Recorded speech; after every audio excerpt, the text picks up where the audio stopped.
Aujourd'hui, dans J'essaie en français, nous allons répondre à la question fatidique: est-ce que la taille, ça compte?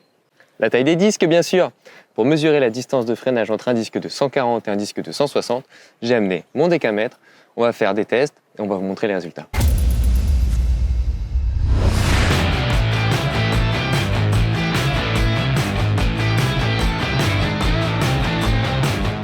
Donc pour faire ce test, le cascadeur, ça va être Louis, il va nous faire plusieurs freinages d'urgence à 40 km/h qu'on va mesurer directement avec le décamètre. Et ensuite, j'y mettrai le disque de 140 mm pour qu'il refasse exactement le même test et on mesurera l'écart entre les deux s'il y en a un. Bon, t'es prêt le cascadeur? Oula, ça freine fort là, hein. Allez, j'installe le matos.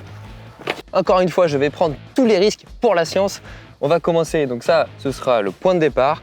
J'arriverai à 40 km/h ici et j'essaierai de freiner le plus fort possible. Et on mesurera, on fera la moyenne des distances sur 3 essais pour essayer d'avoir quelque chose de reproductif, de comparable. On a choisi de faire uniquement avec le frein avant, déjà pour que je ne me satellise pas, pour pas que je parte de l'arrière et que je tombe.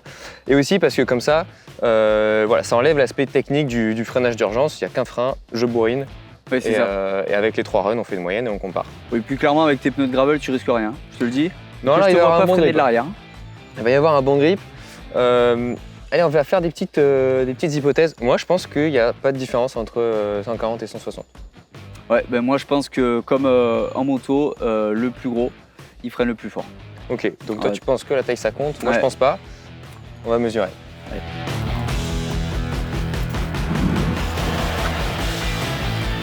Ah, mais tu vois, c'est mieux là.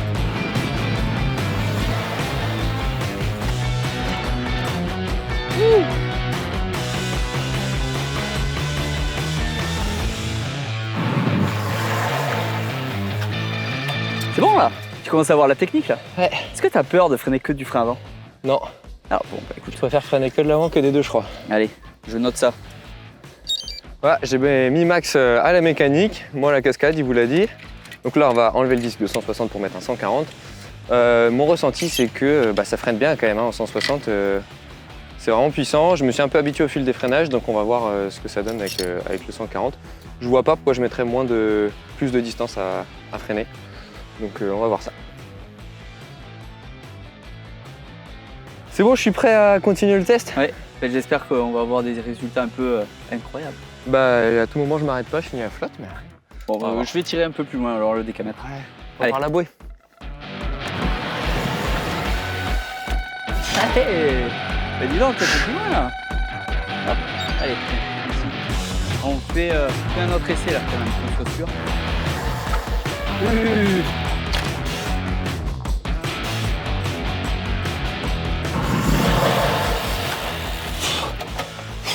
Voilà.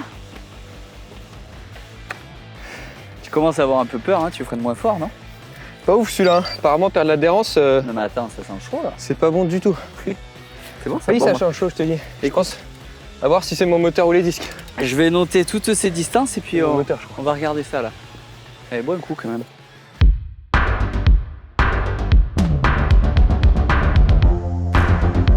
Alors Max, est-ce que tu as pu faire les résultats? Oui, bon, donc j'ai pris 2 de tes 2 meilleurs freinages de chaque test. Donc pour le disque en 160, on a donc une moyenne de 10,25 mètres de freinage. Et pour le 140, on a donc une moyenne de 11,75 mètres. Bon, l'avantage est clairement au disque de 160. Est-ce que tu aurais une explication à nous fournir? Alors je pense, déjà je suis étonné d'avoir une différence de freinage sur un test comme ça, parce qu'on était à plat, t'arrivais à 40 à l'heure, ok, mais de voir autant d'écart, ça m'étonne quand même, parce que finalement, quand on roule, on sent pas énormément de différence.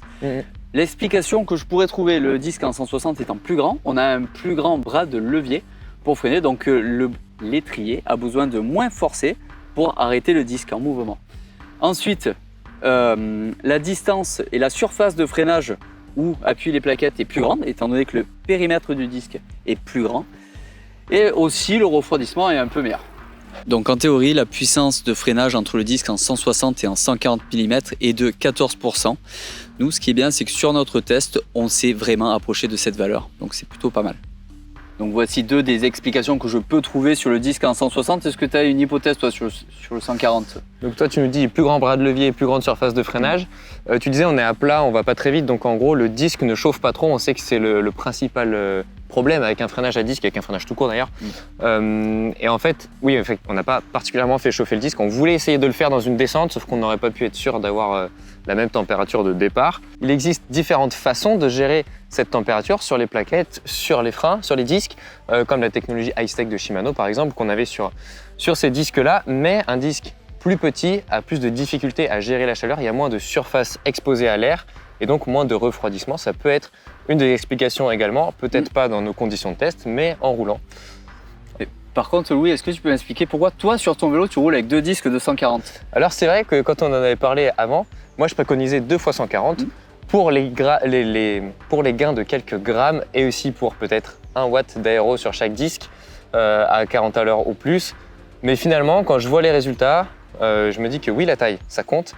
Et en fait, quand je vois l'écart de freinage et l'écart de performance, je me dis que finalement, je vais moins me prendre la tête à changer les disques et je vais garder les configurations qui me sont proposées lorsque j'achète un vélo, qui sont d'ailleurs le plus souvent 160 à l'avant et 140 à l'arrière pour ne pas perdre le contrôle à l'arrière et parce que le freinage doit être majoritairement sur l'avant, donc c'est là où on a besoin du meilleur mordant.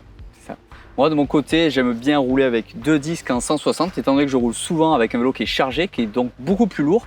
J'aurais besoin de plus de puissance de freinage et d'avoir des disques un peu plus gros. Ça me permet d'avoir plus de puissance et moins de surchauffe aussi, notamment dans un long col des Pyrénées avec une valise pleine accrochée au vélo. Ah, mais tu fais des trucs bizarres avec ton vélo, on l'a toujours dit. C'est comme ça.